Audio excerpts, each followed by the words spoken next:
All right, welcome to episode 52 or 51. 51 or 50, 52, sorry. 52. Episode 52 of Dads and Ed. We are excited tonight to be joined by Eric Sheninger. He will join us here in about 15 minutes. It's going to be a fantastic night. It's beautiful outside. We were just talking. We almost went porch chat.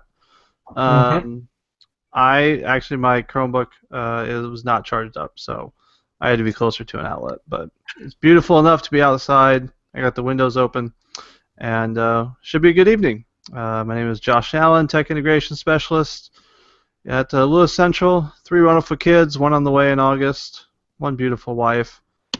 Pleased, as always, to be joined by Brent. You want to go first? I'm going to let Devin because I kind of have a special surprise I'd like to Oh, obviously we didn't know about that. My bad. Okay, Devin. No pressure. Not having another kid, are you? Am I? Another kid? You have another kid on the way? Are you kidding me? Oh, heck no. Heck. Surgery didn't work. Yeah. Not the hard way. Don't say that, gentlemen. I'm Devin Schoening. I'm the Instructional Technology Program Lead in Council Bluffs, Iowa for the Council Bluffs Schools. I have 2 wonderful kids, 10 and 12, and 4th and 6th grade. Gracie is the oldest, and Claire is my youngest. And my lovely wife, who runs our international baccalaureate programs for our 2 elementary schools that are IB, and also just got done teaching her college class tonight online. So, yeah, Brent, I did that fast so we could get to this special announcement. Okay, well, so I'm going to do, I need to do, let's see, a little screen share here for a second. Now, I know our friends who are not, can you guys see my screen, Devin and Joel? I can see me. Yeah. Okay. I can see. Now you see TweetDeck, right? Okay. Mm-hmm. So I'm going to jump over. So I got to preface this with I was walking out of Nita, which just kind of ties water cooler, and was visiting with a friend of the program. Oh my God.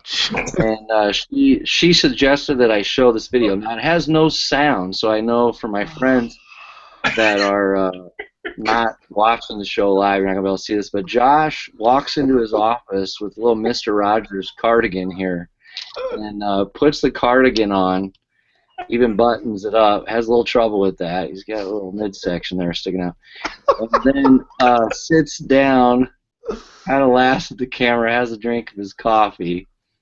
And this video in its entirety is 51 seconds, and then stands up, takes the cardigan off, puts it back on his chair, and then leaves. So a friend of the program, Lynn Kleinmeyer, and Nathan and I were walking out together, and I just thought Devin would appreciate and Josh would appreciate seeing that video to start things off today. She insisted I show it. So Yeah, I bet you did. what I would need, Josh, here is a little more background on exactly what was going on. Okay. So first of all, did you notice the 1951 encyclopedias in the background? Mm-hmm. I didn't catch that. You'll have to go back. That's a new addition to the office. They are legit door-to-door salesmen that my grandma bought. I actually added those to the office. I thought it was the perfect, ironic item to put in the office. Okay, so I see it now, so I am confirming that is true. for those of you listening on the podcast, right. So a while back, as I'm sure all of our loyal listeners know, I just moved from president to past president of NIDA. Lynn, who's listens with her husband quite often to the show, is a librarian in our school district and is just absolutely phenomenal. And we're joking. She goes, well, what does a past president do? And I go, well, it's kind of like retirement. You know, I just kind of sit and I bark at people and say this is how I've always done things and how it should be. And so we were kind of talking about like what the stage was going to look like at NIDA. And we were talking about how ISTE last year had couches and chairs, and I go, you know, since I'm going to retirement, I should just like get like a cardigan and go all Mr. Rogers and just sit on the stage and watch the presentations from there. I go, that won't be weird at all. And so last Monday, Nita was last Thursday and Friday, which we'll get to in a minute. Last Monday, I go walking into the library at Titan Hill Intermediate School to get my green screen that I had left up over the weekend. And there is a package sitting on the green screen. I go over, pick it up. I say thanks. I didn't even look at it. Pack up the green screen. As I'm leaving, she goes, make sure you take a picture of that. And I'm thinking, what in the world is in this bag? Like, I thought it was a, hey, good luck, here's some red vines, which she actually got me last year. So anyway, I go back and I open it up, and I just died laughing. I thought it was hilarious. So instead of a picture, I did go Mr. Rogers on it and shot a little video for her. So That's well done. yeah. You should have gone with the lazy boy on the stage, though. That would have been classic. We thought about it. I mean, as a presenter speaking to 2,700 people, I don't know that I want someone sitting behind me. No, but it would have been creepy and cool. Yeah, I don't, and if it was a really bad presenter, which fortunately there was none at Nita last week. If I would have got distracted, I mean, if it was a 45-minute one, there's no way I could have sat there and pretended to pay attention the whole time. At least this one, they were shorter, so. Right. Yeah, I don't know. She told me to bring it out early and often. So. Oh, wow. Yeah. Great! Can't wait. This is going to be fantastic.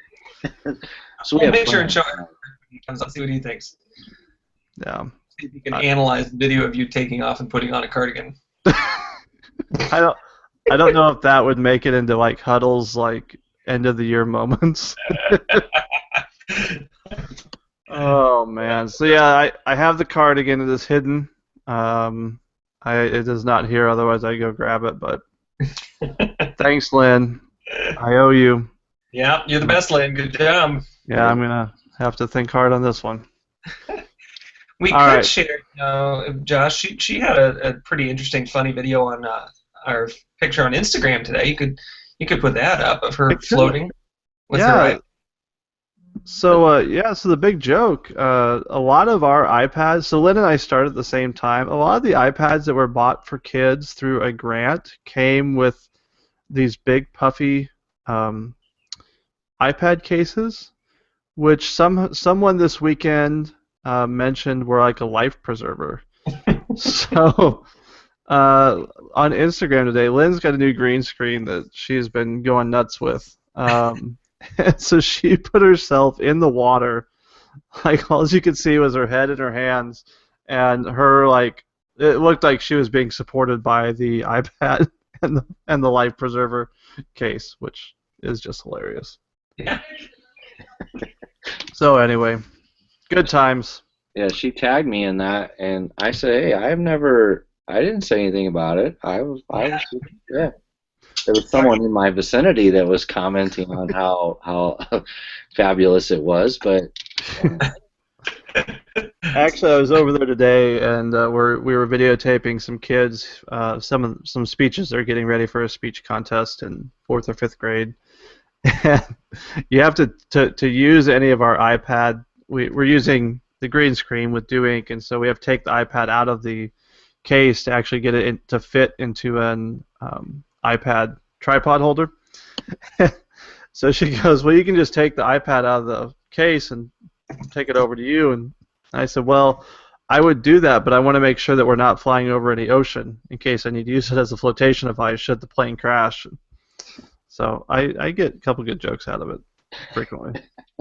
So, all right. So we need to squelch some rumors. It was a rumor out on Twitter that we are going to be at the iTech conference, which is the Iowa Technology, Devin. Education conference. Consortium or something like that. Okay. It's weird. Devin's on the board, by the way. We'll just point that out. I am, yes. Yeah. And I'm always confused as heck as why it's called what it is. But So anyway, iTech has a fabulous conference, the October 9th through the 11th in Des Moines. George Couros, whose brother, not named Greg, was a guest here on Dad's and Ed about a year ago or so. A little more than a year ago, because we had a little. We asked for some advice when George was at NIDA. So George is going to be there. I'm going to tweet out the link to the conference because all of you should know that the rumors are true. Dad's at Ed is going to be a featured speaker at iTech 2016. Kind of a big deal, gentlemen. Kind of a big deal. I mean, not get to be a featured speaker, and I think that the best part of all of that is we get to host, we get to MC, the three of us, MC an event kind of during the keynote time on the second day, on the Tuesday, where we'll be doing some Ignite sessions, Ignite talks, and we get to host that thing. Like, that's going to be fun, right? Absolutely. It's going to be pretty epic. It's great catching up with several of the iTech board members that were at NIDA this past week and kind of just to be able to see them and mess around with them. So, yeah, I'm really excited about it. It's going to be fun. We talked about at NIDA that the three of us are going to have to get together in person to actually do some planning because, as you know, we are the ultimate planners. Mm-hmm. So we decided we're going to take it to the next level and actually, do some more planning than we normally do. Which won't take too much time. No. No, So actually... we'll go to the Blatt and, do our planning.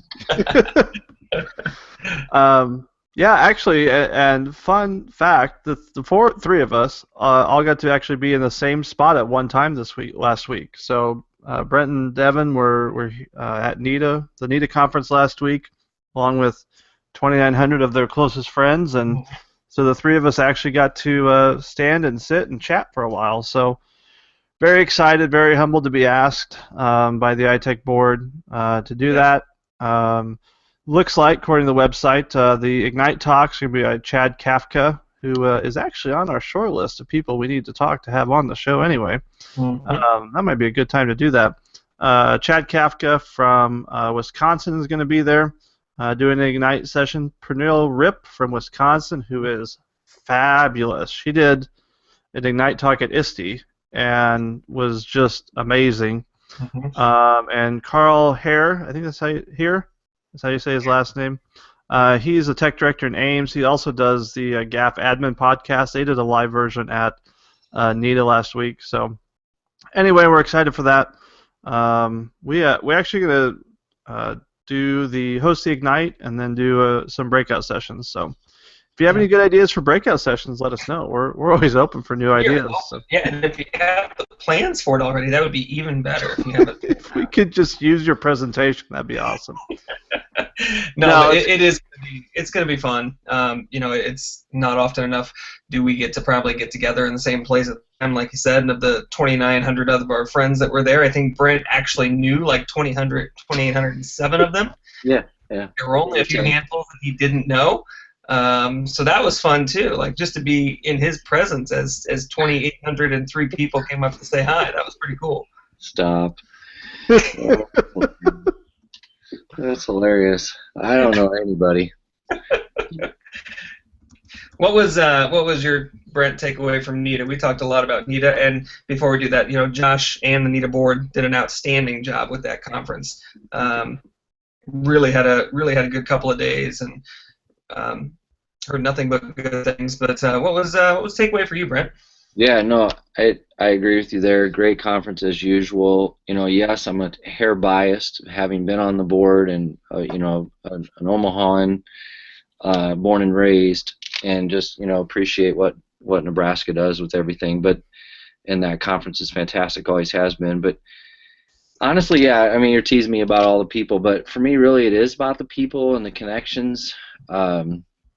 I did sit in on Ken Shelton's. He was one of the featured speakers. I sat in a couple different sessions he did. It was great to hear him speak and his passion around video and photos and such, because I like that stuff. I kind of dabble, but I don't consider myself by any means an expert like that, where there's so much more technical about it, which I can appreciate, because if I was to say, hey, let's put a video together, I would put zero effort into the types of shots create and stuff. So I learned a lot just in a short period of time from him.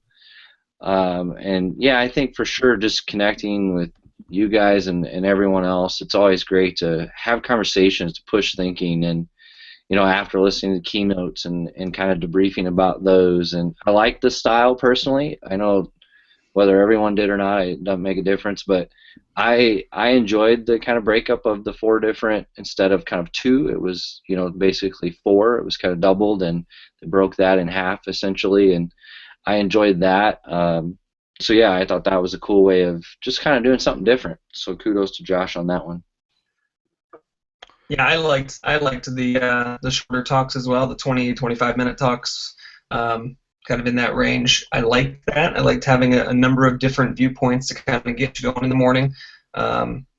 And yeah, so I'm interested to see what people thought once you guys get your feedback and everything, whether or not that was something that people liked or not. But I certainly appreciated that, and it really did broaden probably the number of perspectives that everybody heard. So you had the 4 speakers plus a couple of the Ken Shelton, who didn't give one of those talks but was a featured speaker all day in a room there for a couple of days. He was great, and having an opportunity maybe to hear some of those people that you wouldn't normally get to hear. So yeah, that was I really liked the format. Yeah. I was going to say, can I add one more thing, Josh, before you go? Yeah. I wanted to say too, the kind of makerspace area, and in general kind of the posters aspect too. I kind of really enjoyed just going around to those and checking out the little science experiment or science fair type boards and visiting with people about. Obviously, in most scenarios like that, they're very passionate about what they're sharing, and so there's always little nuggets to pick up there. And like that sandbox, Josh, that the gentleman from Brownell had was super cool, and so I brought that back to the district, and I was kind of discussing it and showing pictures today and saying, hey, what if, and maybe we explore something like that. So that's for me, the beauty of attending them. I think it's important to get out of your district and go collaborate with other folks from other districts and learn and grow and be challenged and make connections to have those people that you can reach out to, whether it's email or Twitter or whatever. Mm-hmm. I think that's wildly important for folks in districts to do. So I know sometimes it's hard for people to get away from their districts, and it was for me as well. But at the end of the day, it was a great time, great experience, and I wouldn't take it back. Yeah, agreed. Yeah, we actually had really good feedback. We did the 20-25 minute talks, and attendees, I really didn't have anyone who disliked it. It's not something we'll do every year, but they all know it's been overall good feedback. And yeah, if you guys have not seen an augmented reality sandbox, it is pretty darn fantastic. Rob Uckman and Wade Lanham and their crew at Brownell Talbot here in Omaha built one, and as you move this, it's a topographical map. And as you move the sand, you can visually see the elevation changes like you would on an actual map. And if you hold your hand out over the light, it becomes a rain cloud, and it starts raining. And then that water will move wherever you have moved sand to make water move. So that was kind of a new thing we added. They actually built it within the last month. So oh wow, it's still brand new to them. And I know they had a science fair this weekend they were taking it to. So. Well, and I visited with them about cost with a couple other gentlemen, and we were making just friendly wagers on how much we thought, and really at the end of the day, it was just several $100s, and I would have been saying $10,000, but like it was, hey, do you have an old projector laying around you could use? Do you have an old computer you can use? And some wood, and kind of build a box, get the sand, and you're good to go. And so kind of maker in its own right. Which I thought was kind of cool. So, taking those concepts and utilizing them. Yeah, all in all, it was a good time. Lots of hard work goes into that by a lot of different people, and I just am lucky enough to be able to stand up and talk in front of others. So, thanks to everyone who helped out. It was the largest NEDA conference we've ever had. We had 2,955 people walk through the doors, so fabulous time. Yep. All right, Dad moment of the week. I just have to say I love baseball season, especially when it's nice out. We had practice tonight with my son. It is like 70 degrees. I really just enjoy being outside, playing baseball, whatever. But I was excited for a nice, calm day. I hope it's not going to be that way the rest of the week, but I hope we can get a few more games in for T-ball. Because T-ball coaching, that's where it's at. That's where my passion is, guys, is coaching T-ballers to run to first base after they basically swinging bunt the ball to the pitcher. So anyway, baseball's in full swing around here. That's all I got. Next. Devin, I'll go. Sure. Sorry. I would. It's been fun. As kind of a quick one tonight. My youngest, Claire, she's been sharing. Her grandma had a Fitbit that she wasn't using anymore, had an extra one, whatever. So the girls have kind of been sharing it here, and she just got it last night, and she has not stopped talking about it. She went on a couple of walks tonight. Like, she is all about this. Like, she's in a challenge with my wife and some other teachers, and she's all about trying to win that sucker. So it's been kind of fun to see her, do that. Maybe just a little bit of motivation. Sometimes I'm not aware maybe of how much that motivation can make you get out and do something, but it was immediately come home, get on the trampoline, and then go for a walk. And oh no, mom's going for a run; she's going to beat me in steps. So it's been kind of fun to see her the last couple days be kind of obsessed with getting her steps in. Very cool. For me, I'm going to use. So my son Charlie came up to Omaha with me, and I dropped him off at the in-laws while I was at NIDA, and then I got him again Friday. But if I back the story up a little bit, my daughter had got a chance to stay up in Omaha with her aunt, and she tends to kind of rub some of that sort of stuff in her brother's face, be like, oh, I get to do this and you don't. And so my wife and I felt so bad for him that we decided we were going to have that happen with him. So I said, I'm going to take him up to NIDA, get him to the zoo, maybe go to the movies, play some golf, like something. It just kind of make it special for him. And before we left, like I had class on that Wednesday night, so I left Thursday morning. But anyway, so that night my wife texts me and says, hey, Charlie's talking about he wants Kennedy to come. Like he was, so selfless about it. It just really struck me. Like, I'm like, I don't know where this kid is getting this personality from, in a sense, because not just that Josie and I are rude or something, but it's really cool to see this little guy be so selfless about it and really prefer to have his sister there, whereas his sister would be very quick to go, oh no, you don't get to go, and kind of rub it in his face and kind of have an opposite. She's not like that, and then now to see them kind of reuniting the last day or so, having been apart for several days, because we kind of made a weekend of it and stayed up with family, and so I didn't get back till Sunday, and now the two of them are just inseparable. And so anyways, as a dad, that's super cool to see your kid doing that without asking them or telling them to do it. Yeah, very cool. Must get that from the wife. Yeah, absolutely. All right. We got another bald dude in the house. I am stoked. Ladies and gentlemen, we are pleased to be joined by the clean-shaven Eric Sheninger, Senior Fellow at the International Center for Leadership and Education. Eric, welcome to the program. Thanks for having me, guys. So do I get to share my dad moment? I mean, I heard the three of you sharing yours. Yeah, absolutely. We have no rules, so go right ahead. All right. Well, I was listening to all of yours about walks and T-ball. Sorry, Brent, I was switching, so I didn't hear yours. But my dad moment tonight was spent being a cheer dad at cheerleading practice for well over 2 hours. But any smart cheer dad knows you go to cheer practice and competitions fully prepared. Now, when your daughter competes, you got to be present and attentive. But at cheer practice, there's no rules. So I had my computer bag, my laptop, my chargers, and I commandeered the only outlet that was in there with about hundreds of people, and I charged my devices, I watched my daughter, and I fulfilled my cheer dad duties. So that was my dad moment today. Wow, good work, Eric.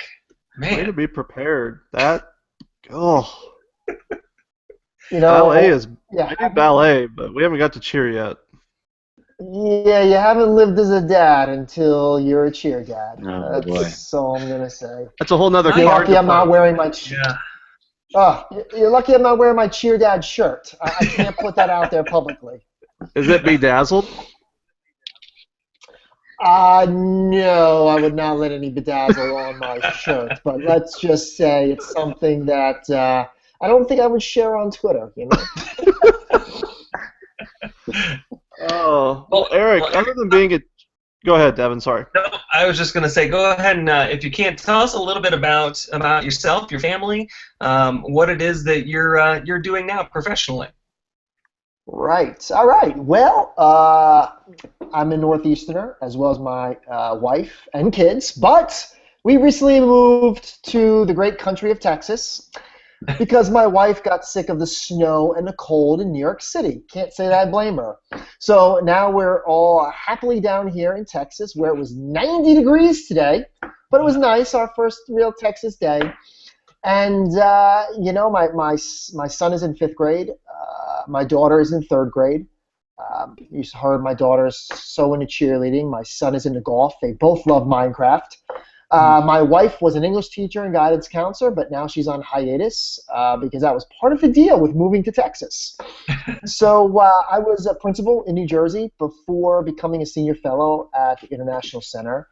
And because of my new job, offered.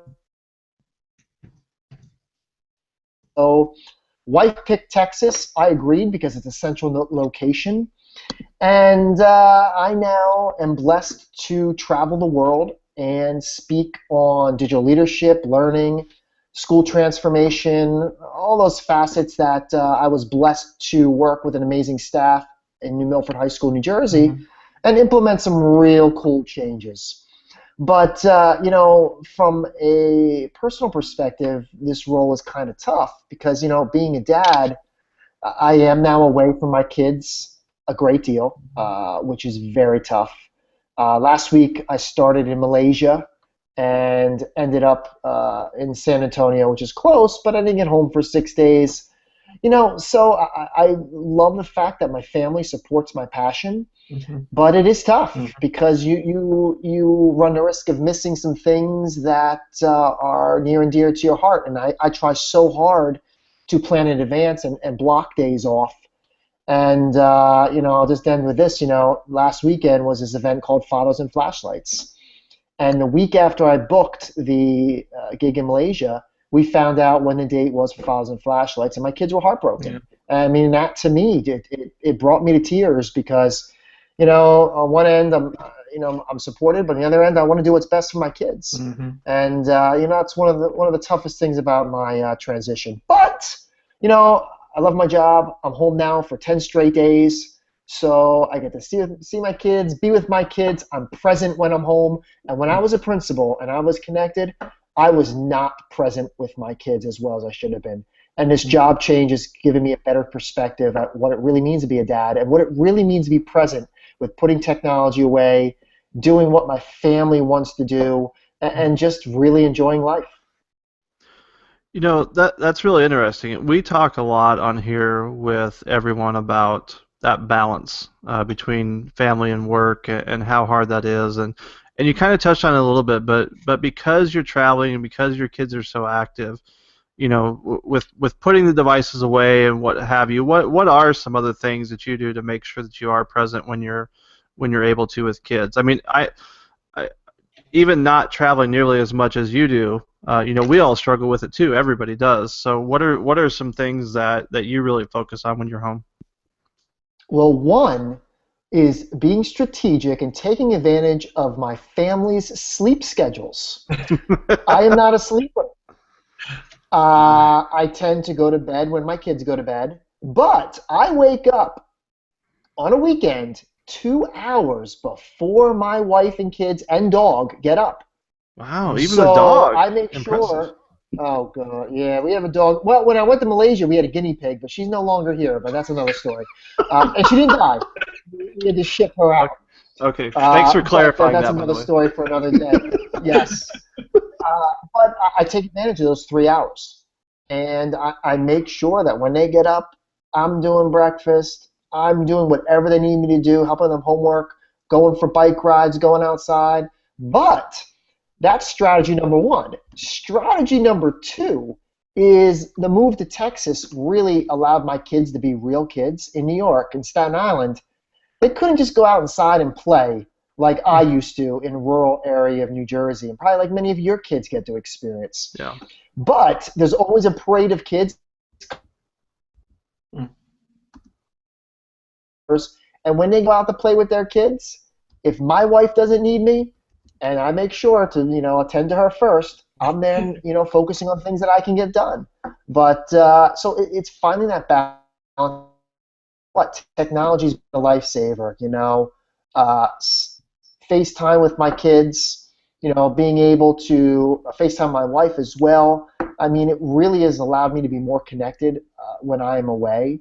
But it's just making sure we set boundaries, which are important, because I do not believe, and this is my own personal opinion, I do not disconnect. That's just my personal opinion. But if there's areas of opportunity where I can run through my Twitter stream, check Flipboard, because my wife and I,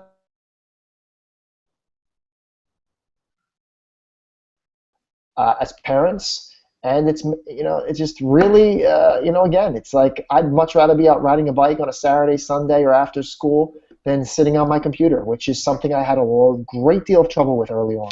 Right. Yeah, Eric, I've been learning and following you for a long time, and have had an opportunity to see you in York, Nebraska, and then you came to Independence, Missouri, and it's been kind of fun to meet you, of course, in person. And I'm interested in you kind of sharing with our learners. You've written extensively about digital leadership, and perhaps what does that term mean to you, and why is it something that you see today's school leaders, should even consider? I know it's a passion of yours, so I really would love for you to visit with our listeners about that. Well, to me, I'm very concrete, sequential, and really think that there has to be, evidence and support for the work that we do. There's one, it's easy to tell people what we're doing. It's another story to show. And I think leadership is leadership. It hasn't really changed. The same qualities, characteristics, mindsets apply. The whole digital aspect is how can we look at the work that we do each and every day? How can we look at our tasks, our responsibilities, and how can we become more effective and efficient and do what we do better? So when I look at digital leadership, it's looking at the work of Dewey, the work of Fullen, the work of Hargreaves, the work of all these fantastic thought leaders that have shaped our thinking, and finding that natural link to how the digital aspect of this we do better. So it's not about doing more. It's not about working harder. It's about working smarter and getting better results. And that's the key, is results. And people can say what they want. Results don't just have to be student achievement data. It could be changing the culture, but you have to have some tangible elements that really exhibit how we're changing professional practice.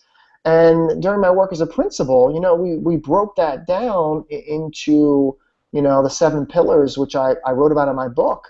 How are we really changing student learning and ultimately achievement? What evidence do we have to support it? How are we changing our learning environments, and what impact is that having on our kids? How are we growing professionally like never before through connections and PLNs? What does that look like in a traditional school? And how are the PLNs woven into both evaluative and non-evaluative forms of feedback for teachers and leaders? How are we improving the way we communicate? How are we telling our stories better through social media, stories of how we're actually succeeding in preparing learners for an unknown world? How are we creating this positive brand presence? And we're not selling anything in education. but it's telling. How are we building better relationships with stakeholders by communicating more effectively and telling our stories? And finally, opportunity. If opportunity doesn't knock, let's create a door. And that's the way I look at digital leadership. It's not where, digital is here and everything else is here. It's about always focusing on the work and just refining that focus, developing a growth mindset, and really implementing change that matters, change that can help others scale their initiatives.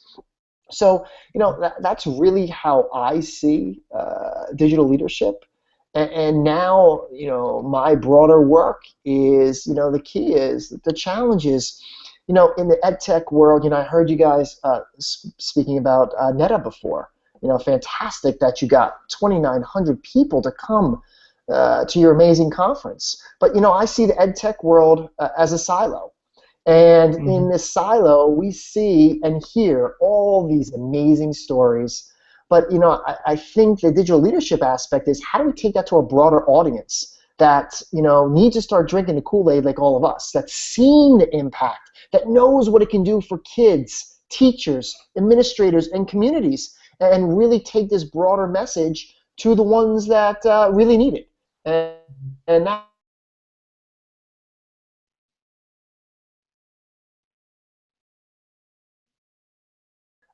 whether it be hearing teachers, administrators, community members, businesses that really have no clue as to what's possible in education today. And I think that leading in the digital age, leading differently and better, can help decrease that gap and get our schools to where they need to be. No, Eric, that's interesting. I had the opportunity to work with a number of principals in our district with trying to help them with some of the things that you just talked about. Some of those principals are very effective principals, and some are using some of the tools and methods that you're talking about, and others are a little hesitant to do that. I'm sure that you've worked with principals who are not gung-ho about jumping on that bandwagon right away. What's one thing that you would say to start with for those who are kind of hesitant is probably the word I would use, but that are effective principles right now? Not only do I know those people, I was one of those people, which I think adds a great deal of credibility to the work that we did in New Milford, and the work that I do now is because I didn't believe in any of this. And my main message is, we don't know what we don't know, and we teach and lead the way we were taught and the way we were led. And I think to those that are skeptical, a lot of it really is showing these exemplars of how these changes can lead to transformation and the ultimate impact that it can have on student learning, achievement, and improvement of professional practice. And I think there's so much fear in that. If we, the adage where if it isn't broke, why fix it? Well, education is broke. And I think people need a wake-up call, is that there is no such thing as perfection in education. People can be good, but there's no perfection. And we always have to look at ways that we can improve. And if we don't have a mindset that really focuses on, improvement over time, we're really not serving our students, our communities in the best way possible. And I think for leaders, we have to look at, initially some incremental changes that can really improve the work that we do. And I think pairing that with evidence of change, of results, goes a really long way in showing people that it's going to have an impact. The three most common excuses I get when I speak about digital change and leadership is, I don't have time, I don't have money, and we're at the mercy of so many mandates and directives. Well, here's a news flash. So was I, so were all of you, so is every other public and private educator in this country. It's no different for anyone. So we can either decide to let those challenges morph into excuses, or we can develop solutions. If it's important to you, you'll find a way. If not, you will make an excuse. And I used to live by excuses. Then we started focusing on solutions, and we saw what was possible. And I think the digital age really provides a doorway to what's truly possible. And we don't need to come up with all the ideas of ourselves. We don't have to reinvent the wheel. We don't have to choose to be isolated. We don't have to do this alone. And I think that's what a lot of leaders need, and educators, leaders need to be privy to now. And leadership, and this is the other thing I get is I hear this from teachers a lot is, oh, we can't do this, Eric. We're not principals. We're not superintendents. Okay, that's a fixed mindset. Leadership is about action. It's not about position, power, or titles. We lead by what we do. And I think it was you, Josh, that spoke about Pernille Rip. Pernille Rip, to me, is one of the most predominant leaders in our field right now. And she's a teacher. But she's not defined by her role. She's defined by her actions. And there's so many leaders like that out there. So that's just my thoughts. Well, yeah, and tying a couple things together. So Pernille is at the Iowa Tech Conference, which is where you were last year. And I mentioned last year I got to say hi briefly, and I mentioned that you had a blog post years ago about what you just talked about with social media and districts sharing their story, and how I utilize that and stole a quote from it when talking to our board about where we're going with social media, and they were very receptive. And you just posted a blog post yesterday waving goodbye to Drive-By PD. That as I'm looking through it, I may be stealing some more quotes from. So it's talk borrowing, a little bit. Borrowing. Borrowing. Thank you. Yes, borrowing. All right, I will write that down so that I get that correct next time. How did we get to this point in education where kind of the drive-by PD, which is kind of the quick throw it at you and pretend it's going to stick, when did we get to the point that became accepted and prevalent in education? Because it's easy. When you look at what our country does compared to every other country, we have it backwards. And it's like we need the biggest wake-up call ever. Oh my goodness, when I go abroad, and I've been abroad 4 times this year, everyone's like, what's going on with your presidential election and what's going on with your schools? We can look to country after country and look at how they empower educators, how they elevate the profession, how they treat people with respect, and we here we do everything backwards. So I think with professional development, it's the path of least resistance. We do what we've always done. We work our 2, or maybe if you're lucky, 4 days into your district calendar for professional development, and it's a one-size-fits-all approach that's aligned to district objectives that are influenced by the state legislature, and that's what we do. But the problem I have with professional development is that there is no accountability for growth. And I'm not saying accountability to get rid of teachers or administrators, but think about it. There is no follow-up, there's no support, there is no real focus for whether or not the investment in time and money is actually paying off. And I will say unequivocally, that is the one thing that we worked so hard on, tying our investment into professional development to ensure that it was actually resulting in the changes that it was set out to do. And it took some shifts. It took some shifts and some powerful decisions that were difficult, working with our unions to really focus on, are we doing what's best for kids? And if we're using this time, is it a sound use of time?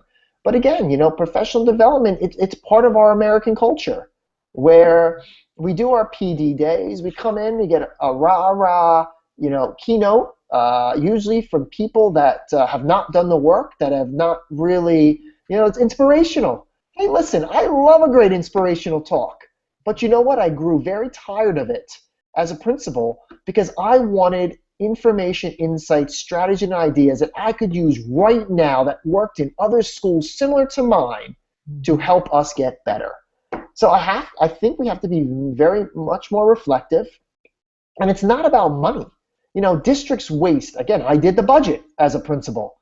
Districts flush money down the toilet on things that have actually nothing to do with student learning. And that's another crisis we have in our schools. And I can say it now, watching what happened at the district level and the building level, there's always money. So when people say they can't invest the money, the resources into quality professional development, it's just an excuse.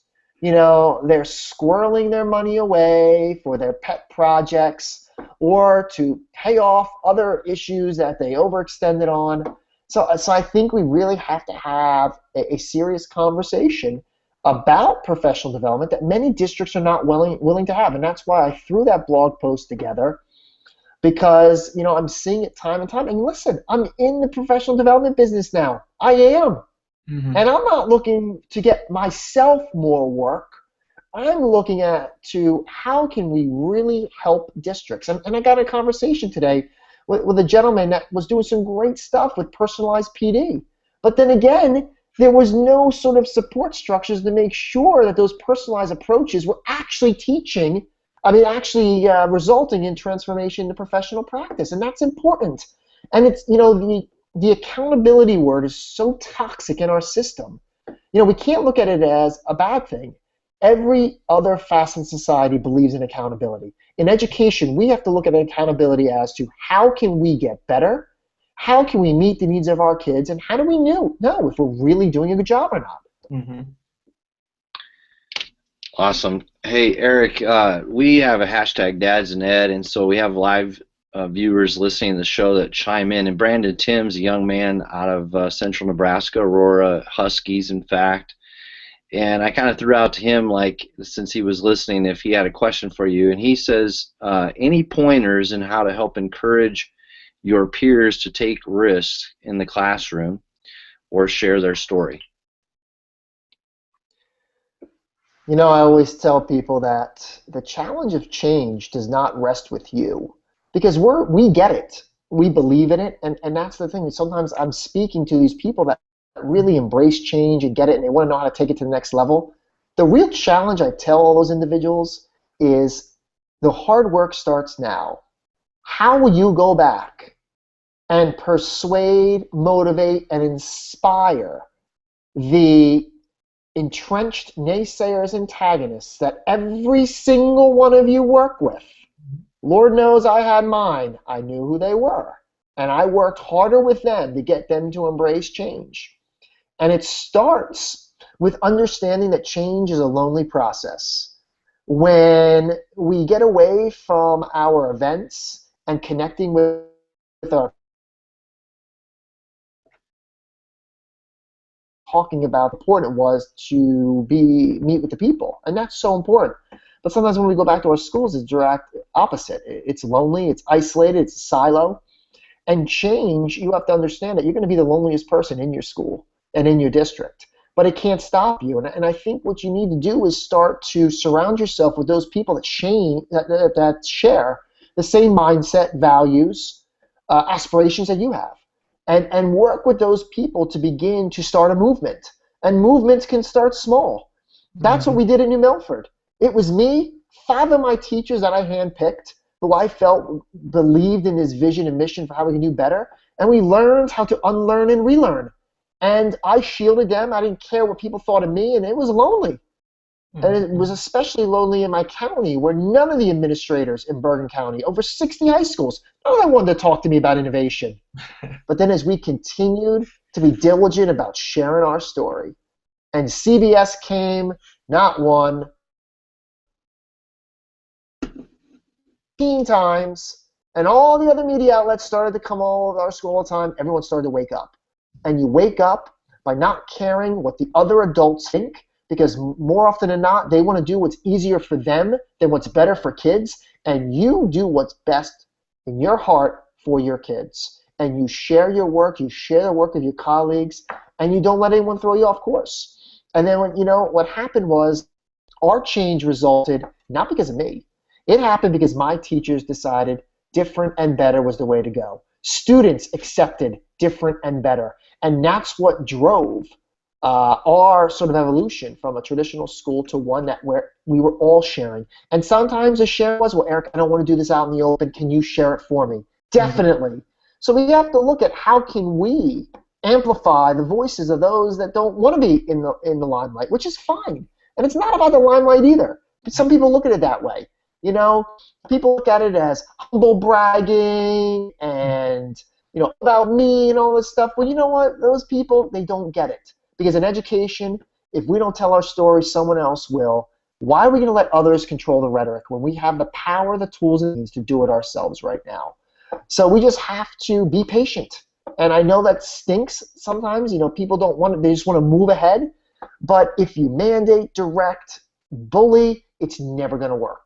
And you have to exhibit a great level of patience in order to get people to see the value on their own. Mm-hmm. And that's the key. If people are doing it because they want to do it, that's when you know change has been successful.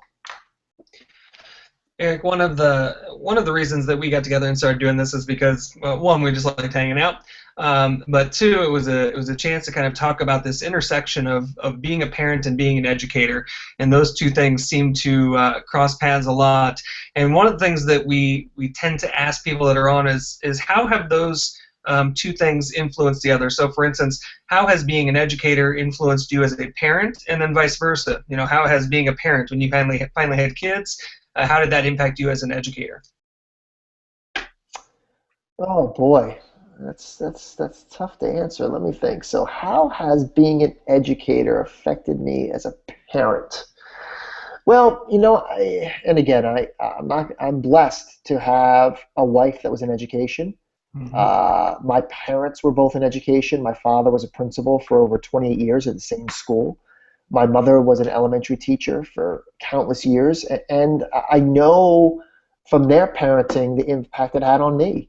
The support, the motivation, the always providing the bigger picture when I didn't really necessarily have that in elementary, middle, or high school. So, and I think, you know, as an educator, I try to make those connections at home with my kids. Is how can their education, whether I agree with it or not, really help them be successful? And I think being an educator helps me in a position where I can keep my kids focused, help them identify their passions, their aspirations, and do everything that I can at home to be a teacher.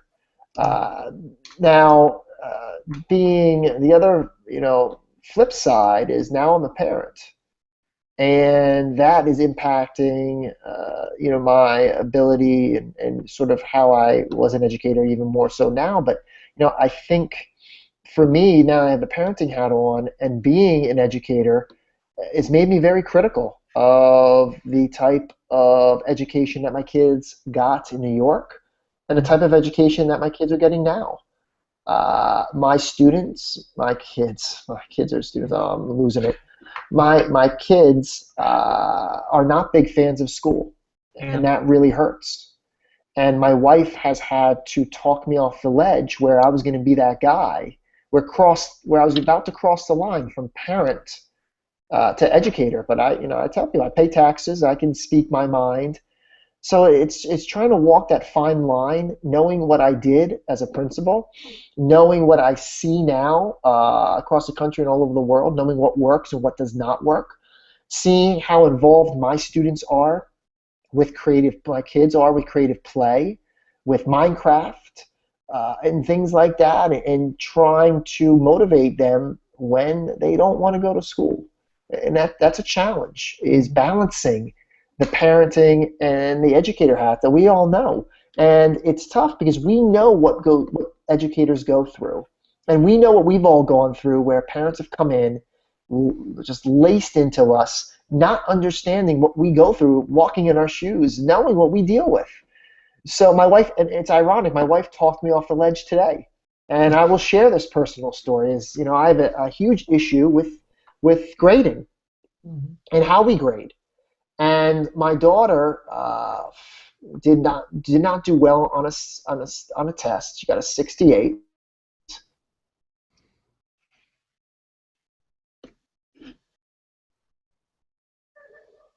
Her to redo it as the exam, and gets a 90. The school policy is she can get no higher than a 70. So I was ready. I'm like, Melissa, share the email with me. I'm going to let this teacher have it and say, shouldn't we be more concerned as to what our kids actually learn than a policy that really is just a policy for no rhyme or reason? But she reminded me that it wasn't the teacher's fault, and she was right. And she goes, I am not sending you the email. And she did not. But this is the sort of elephant in the room that I deal with is the district I'm in, high achieving. High achieving based on one metric, standardized test scores. Mm-hmm. As an educator, I don't really care about that. Right. As a parent, I don't really care about that. 105,000 kids are in this district in Texas. It's hard to move a district to change. But there's light at the end of the tunnel because they're already starting a little grassroots effort. They found out who I am, that I live here. And if they ask me for their help, well, you know what? They're going to get it. We had a fascinating discussion with Scott McLeod about homework, and I am just imagining this like all-star mic dropping venting session with all of us and bringing Scott in. That because the wife got brought into many discussions that we had that night in dealing with teachers. It's good times. Oh God, yeah. Homework and grading drive me crazy. I will say, my kids in New York had quadruple the amount of homework that they do here now in Texas, which is one thing I really like. And I did tackle the homework issue head on in Staten Island, and the principal tried to enact change.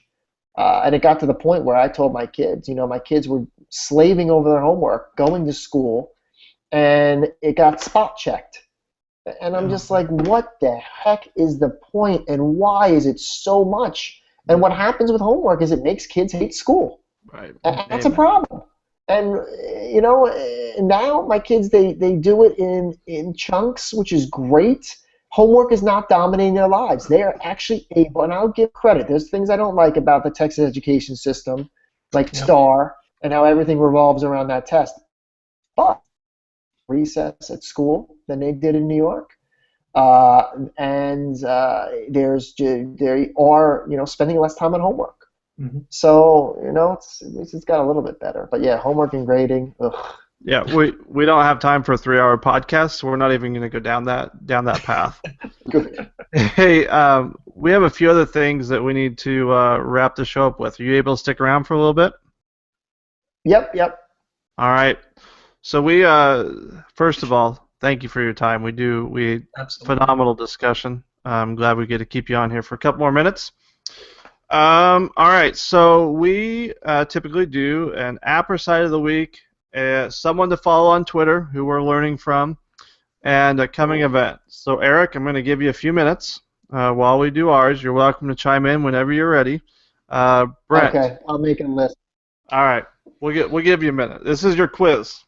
All right. We're going to grade it. All right. A through F ranking. Brent, go ahead. Yes, I'm going to go with, so in my doctorate program right now, recently I had a video conference, and I was just assuming it would be Skype or Google Hangout, but it turns out it's Zoom. So if you go to zoom.us, you will find a site there where you could potentially sign up for free with your school email address and get a Zoom account. And I was telling the guys kind of pre-show as I typed it in, we were discussing it. It's essentially Google Hangouts. It has very much the same features. It's just another platform that's possible for use in this video conferencing world. And so I messed around with it a little bit with a colleague of mine before I had my conference with my advisor. And since I was the director of technology, I should figure out, how to use it, even though she would be one to be like, in fact, in my thing, she hijacked my conference with her about what should I do for this class for technology. But so it's pretty slick. It works really well. It's got a lot of the same features, screen share, chats.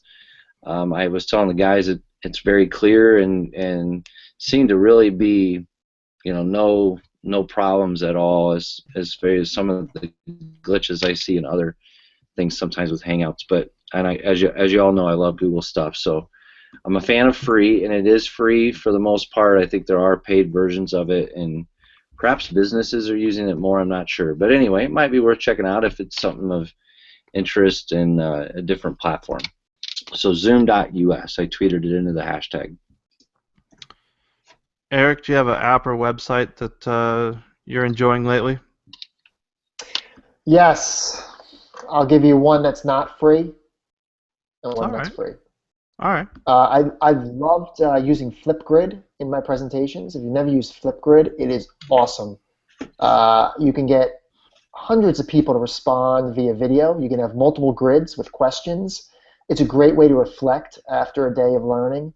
And most of the people that are using it have never even seen it before, and which is great. I mean, if you're really embedded in the ed tech world, you might have heard of it. You do got to pay. I think it's like $64 out of the year, but such a great tool. And another one, and again, a little bit more mainstream with the ed tech world, but I just started using it recently, is Mentimeter as a alternative to Poll Everywhere. And I love Mentimeter because you can set up multiple questions and move it through like in a presentation. So you can have an open choice. You can then have multiple choice, open response, multiple choice, and create a whole presentation of questions. And it's free. And the bubbles that come up are different colors. I mean, I really like both those tools. But I'll tell you right now, it's like because if I present so much, I've had to go on Twitter and ask for tools that most people don't know about and start integrating these into my presentations. Gotta love the PLN. Absolutely. All right, Twitter follow for tonight, Devin. Yeah, I'm gonna go with we were talking a little bit about, or Brent mentioned earlier that Nita kind of hanging out a little bit with the guys from some of the guys from the iTech board, and one of them is Lance Lennon. And I was just reminded as I kind of got to hang out with Lance a little bit this past week on Thursday, Friday, just what a good guy he is and does great work and is seriously one of the funniest people I think I've ever met. And Lance just is a big proponent of what we're doing with this Dads and Eds Up To, which I appreciate. And they have their podcast, the GAF Admin podcast, that he and Carl Ayer and Chad Frericks and Mitch Dowhauer have been working on. That's doing great stuff too. So I want to give Lance a shout out tonight for just being great.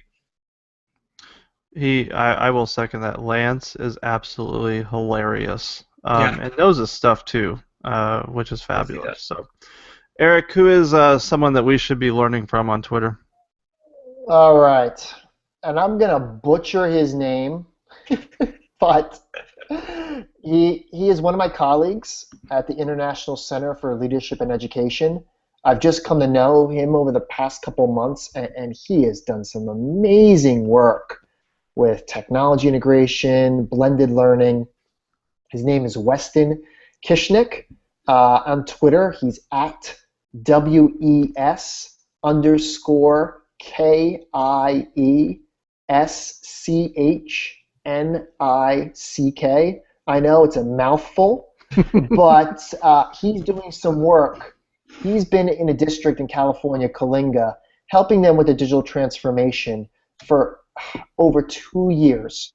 And today he shared with me the feedback that he got, not just from the educators, but also from the kids. And it really touched my heart that, we can really get some amazing results with technology. And he's spoken in over 30 countries.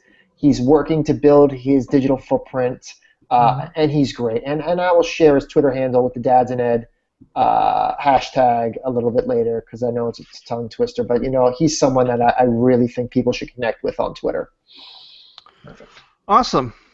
Well, coming events, as you know, we only have 2 shows left after this one, so this is my last coming event, so I had to shamelessly self-promote as usual. I am very honored to get to follow in Brent Catlett's footsteps and present at iPad U at the Grantwood AEA out on the east side of Iowa, July 6th through the 8th. You may not be surprised, I'm not the only person presenting. They actually have other people doing it too, because that would get boring if all you listen to is me. So Clay Riesler, who is at Recess Duty, I believe is what At Recess Duty is the keynote. Excited to meet him. He is actually from Nebraska. I did not know that until recently. So excited to connect with him and Sarah Locke, who I've actually met before. She is at Waverly Shell Rock on the eastern side of Iowa. So very excited for that. First, kind of, I don't know if it's my first featured speaking gig, but I don't know. It's kind of cool. Honored to go and looking forward to it. Going to be trying some new sessions. I am very much more of a how-to person, so I'm going to try and branch out a little bit and do something with a little bit more meat than normal. So, iPad you. Awesome. Eric, where are you headed to next?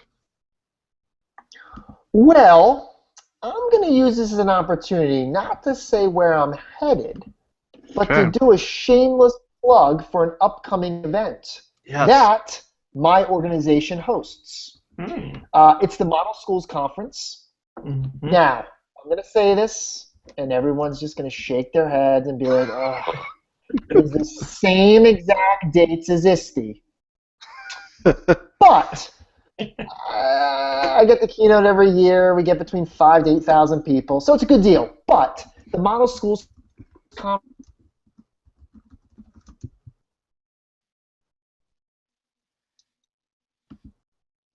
at the end of June is that we bring together the 25 fastest improving schools in the country. And it's those schools as teams, districts and school teams, that do the presentations. It is inspirational and practical because it's how schools have actually closed the achievement gap, how schools have bridged the digital divide, how schools are, building community relationships. So, I mean, that's the power of it. It's basically a clearinghouse of what works that is, the presentations given by the true experts, those that work in schools. We also have, for our second year, a working makerspace that will be staffed by local students. Huge success last year. We have strategic partnerships with Lego, and there's no vendors, by the way. No vendors, no vendor floor, all about the learning.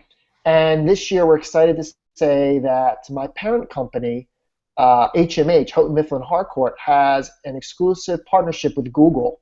And we will have a partnership with Google Cardboard that no one else has. And we have some exciting things in store for how we are producing, as a company, our own Google Expeditions that anyone will have access to.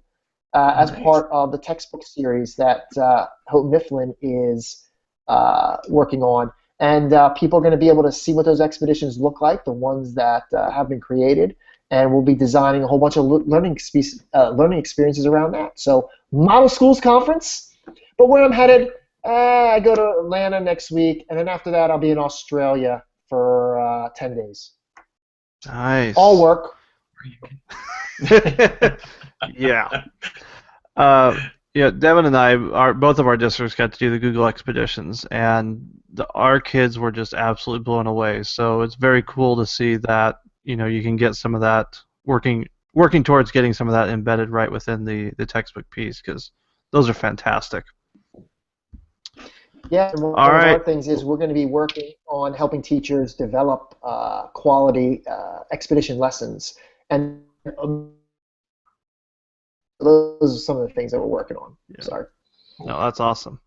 Devin, go ahead. We're moving on to the end of the show with our district spotlight, people who are doing fascinating stuff right within our own districts. Yeah, I will spotlight tonight a language arts teacher in one of our high schools, Samantha Adams, at Adams_Miss. She's a great teacher and has a kind of a fairly newly formed blog where she is sharing lots of things. Kind of came out of a master's program that she's doing, but she's a great thinker. I'm so happy that she's kind of blogging now and sharing the things that she's doing in her classroom. So at Adams_Miss, share it to the hashtag, and also check out her blog if you get a chance. Good stuff. I am going to share one of our fourth grade teachers. I don't think I've shared her stuff before.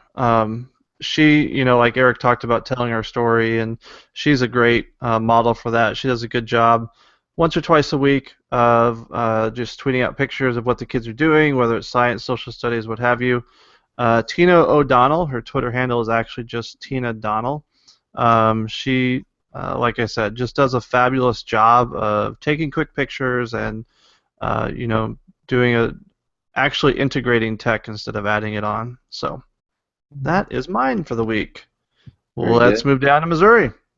Yes, in ISD Strong, I'm going to go with Kara Cahill. She's at Cahill Kara, and that's with Cahill and then a C for Kara, ARA. Kara, I just totally appreciate her as a colleague, but she's always looking to improve herself and her instruction. She attends ed camp. She's connected in Twitter chats and just does an awesome job. So I want to shout her out for her work. She's doing amazing stuff and moving to a new school in our district next year. So looking forward to working with her at that school in the future. Eric, anyone else at the Institute? You already mentioned Weston, but there's someone else that you want to give a shout out to? Yeah, another shout I'll give to is one of our new senior fellows, Chris Weber. Chris Weber specializes in RTI and PLCs. He's written so many books, so we're really happy to have him on the team to really expand our suite of services that are strictly focused on helping educators do what they do better. Fabulous. Well, as we said, Eric, we truly appreciate you, taking the time. I know this is, just kind of a step up to Australia, that you're going to be there next week. I mean, it's a great resume builder for you and everything. So, in all seriousness, thank you for the time, and we look forward to catching up soon. Thanks. I appreciate it, guys. Thanks so much for having me. Yeah, thanks, Eric.